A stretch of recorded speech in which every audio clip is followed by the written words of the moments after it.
Hola facilitadores, bienvenidos al resumen de la sesión 1.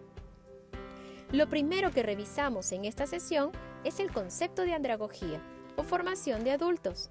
Para comprenderlo de manera más sencilla, lo hemos sintetizado en 6 claves. Veamos. Lo primero es que no es pedagogía. La pedagogía, por su enfoque en la formación de niños, tiende a ser más directiva.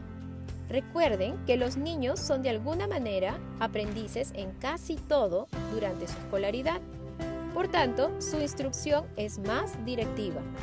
A los niños no suele preguntárseles qué quieren aprender. Es más una directiva la que lo define. Pero sigamos. El segundo componente clave para entender la andragogía es la experiencia. Recuerda que los adultos no vienen vacíos de conocimiento o experiencias. Ellos ya traen detrás un recorrido enriquecido de formación profesional o experiencias laborales. Por tanto, no los trates como si no supieran nada. Al contrario, invítalos a compartir lo que saben y poseen como nociones previas. Ten respeto por su trayectoria. Adicionalmente, considera que la experiencia que ellos tienen les ha formado un criterio que los guía a decidir qué es bueno, útil o la mejor práctica. Si lo que vas a mostrarles desafía lo que saben, no trates de decirles que están en un error. Enfócate en lo siguiente. Háblales de la necesidad del nuevo conocimiento. Ellos no van a estar interesados si no comprenden por qué necesitan saber o incorporar lo que presentas. No vayas a suponer que ya lo saben o que es obvio por qué lo necesitan. Debes decirlo con claridad desde el inicio. Y si ya saben el por qué, necesitan ahora saber el para qué. Ellos necesitan saber cómo lo que compartes hará más fácil algo o reducirá fallas en algún aspecto del trabajo. Y si ya están convencidos de la necesidad y que los ayudará a resolver algo de su trabajo, lo que ahora esperan es que les des también la manera más sencilla y práctica de ejecutarlo, es decir, un cómo accesible y fácil de realizar. La mejor manera de desanimar la ejecución de un conocimiento es hacerlo lucir complejo. Por eso, para ello, dosifica y ve mejor paso a paso. Finalmente, nada de lo anterior tendrá el interés del participante si no cuidas la relación. Aquel paradigma donde el profesor o instructor es un experto que puede mirarnos con soberbia o superioridad, se acabó. Debemos priorizar desde el inicio una relación horizontal, cercana y más de colega. Para eso es importante que tus formas de preguntar o responder sean siempre amables. No subestimes ninguna pregunta por sencilla que parezca. Esos fueron, entonces, los 6 elementos claves que debemos considerar sobre andragogía. Por muchos años ha predominado en la educación un paradigma que supone que la enseñanza y el aprendizaje son lo mismo o suceden por defecto. Es decir, por el hecho de pararnos a explicar o presentar o dar una clase, inmediatamente nuestros participantes aprenden. Sin embargo, estamos frente a 2 procesos diferentes. Enseñar es todo lo que ejecuta el instructor a través de su presentación y técnicas. En cambio, aprender es todo lo que sucede en el cerebro del participante, cómo procesa e incorpora o aplica la información. Creer que es uno solo ha traído concepciones erradas sobre los estudiantes. Por ejemplo, cuando se creía suficiente explicar para que alguien aprenda, se empezó a tratar como incapaces a los estudiantes que no aprendían una lección. Incluso se empezó a creer que algunos eran dotados para el estudio y otros no. No conforme con lo que pasaba en los colegios, en muchos hogares se manifestaban creencias o conclusiones que daban un veredicto sobre la capacidad de algunos hijos. Este está hecho para el estudio o este está hecho para el deporte. U otras definiciones que pretendían sentenciar el futuro de las personas. El origen de estas creencias pueden remontarse a pseudociencias, como la frenología, que en el 1800 creía que las protuberancias o hendiduras que tenemos en nuestra cabeza podían predecir nuestras capacidades y características de personalidad. La craniología, por su lado, también por ese tiempo, proponía que nuestras capacidades se deben a la forma y tamaño de nuestro cráneo. Finalmente, ya en nuestro tiempo, la ciencia encontró en la genética la explicación de muchas características que poseemos. La ciencia de hoy ya descartó algunas teorías, quedando la genética como una explicación vigente para muchas de nuestras características. Sin embargo, la genética por sí sola no puede explicar todo lo que somos.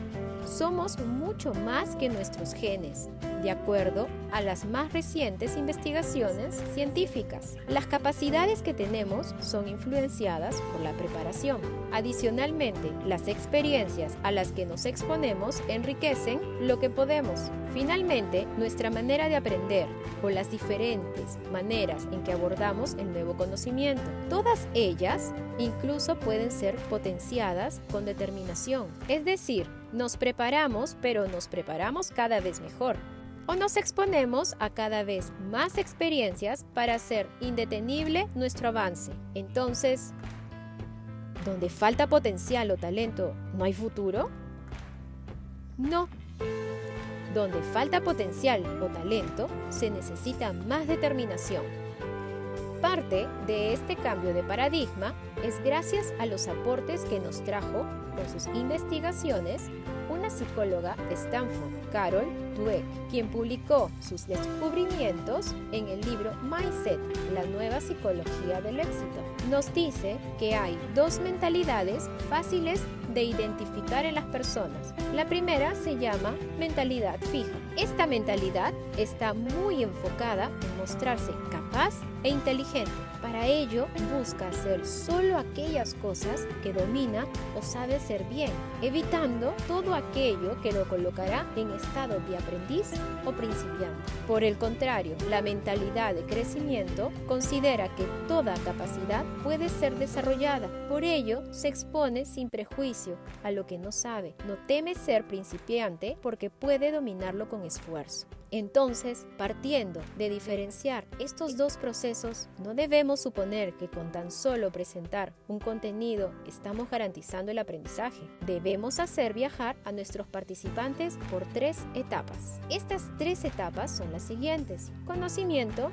comprensión y competencia. Esto significa que al presentar contenido podemos ayudarlos a conocer y comprender, pero no por ello hemos completado el aprendizaje. Imagínate lo siguiente: compras un libro de inteligencia emocional y al concluirlo es muy probable que conozcas y aprendas su contenido. Sin embargo, no podrías decir que eres ya emocionalmente inteligente por haberlo leído. Necesitas el siguiente paso: comportarse, es decir, intentar en la práctica ejecutar las técnicas para ir adquiriendo la competencia. Entonces, tu entrenamiento en modo remoto no será suficiente con una presentación online o solo escuchando tus contenidos. Necesitas un componente de ejecución y práctica de lo aprendido. Las actividades offline pueden ser dicha opción, es decir, un espacio para aplicar y ejecutar el procedimiento o usar una función de la tecnología. Solo con ejecución estamos impactando en el tercer componente para formar una competencia. Este es el comportarse.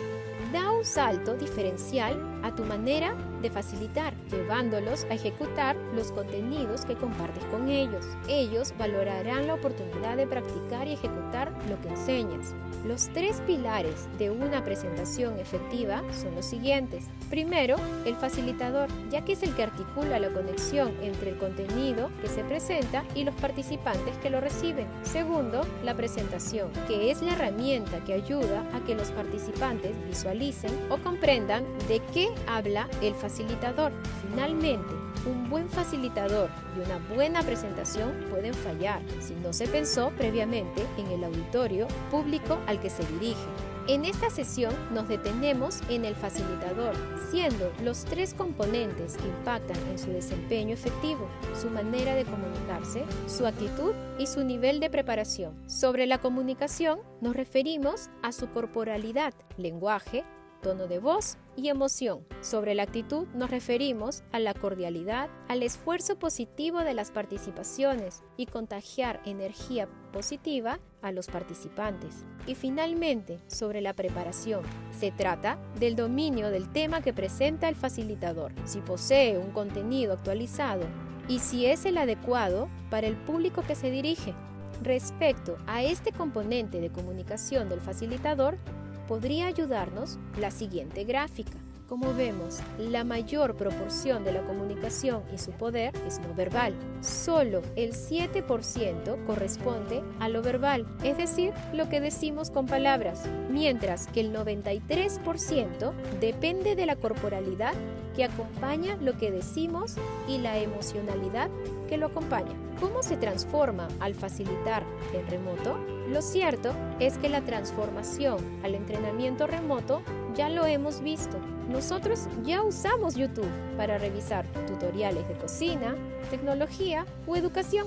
Eso configura formación remota. Entonces, ya se viene facilitando contenidos de forma remota. Las famosas charlas TED incluso lo hacen sobre una gran amplitud de temas y con grandes pensadores de nuestro tiempo. Es cierto que algunos componentes de la conducta no verbal no estarán presentes en remoto, pero la mayoría sigue acompañando el entrenamiento. Por ejemplo, el tono de voz, tan importante para enfatizar y trasladar emoción, sigue presente, incluso gana más relevancia. No escondas tu cuerpo, es importante que tus participantes puedan verte. Para ello, prepara un enfoque adecuado de tu cámara para que alcance a mostrarse tu tronco y rostro.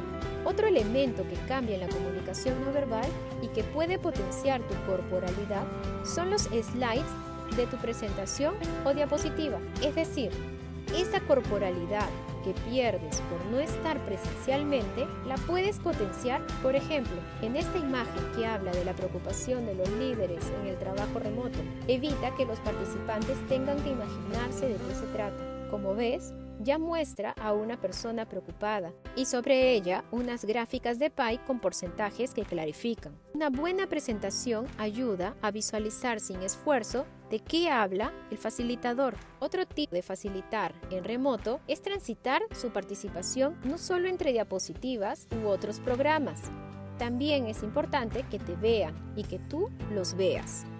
Resumiendo, no los dejes en un solo lugar. Alterna entre tu slide, cámara y otro software. Las manos, el cuerpo y la mirada deben acompañar coherentemente lo que se dice. La visualización es la extensión de tu corporalidad.